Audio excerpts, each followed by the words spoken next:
ஆரம்பிக்கிறேங்க. இந்த கோயில் டவுட் இருந்தால் கேளுங்க யாராக இருந்தாலும், சரிங்களா? இங்கே ஒரு பெரியவர் இருந்தார், ஷார்ட்டாக சொல்லிடுறோம், ரொம்ப விரிவாக்க வேண்டாம்.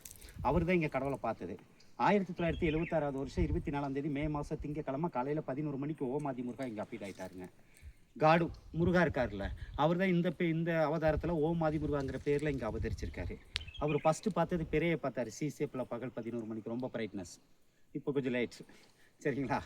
அதை எடுத்து சூரியன்லேருந்து ஒளி பூரா அந்த பூமிக்கு வந்தது. இதெல்லாம் ஒரே ஒளியாக வந்தார்.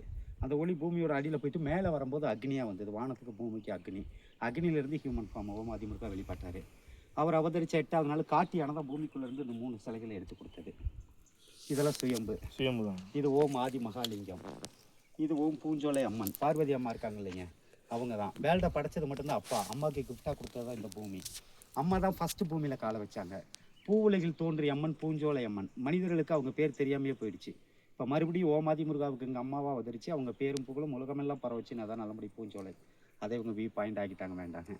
இது ஒவ்வொரு கடவுளோட வாகனம் இருக்குல்ல, நீங்கள் எந்த கடவுளோட வாகனம்னு நினச்சி பார்க்குறீங்களோ அதனுடைய சிம்டம்ஸ் தான் உங்களுக்கு ரிப்ளை பண்ணும், சரிங்களா சாமி? இந்த கோயிலை பற்றியான சீக்ரெட்டு இன்னும் நிறையா இருக்குது, அது அந்த டைம் வரும்போது தெரிஞ்சுக்க, இப்பயே வேண்டாம், சரிங்களா? சரிங்களா? ஓகே சாமி, ஓகே.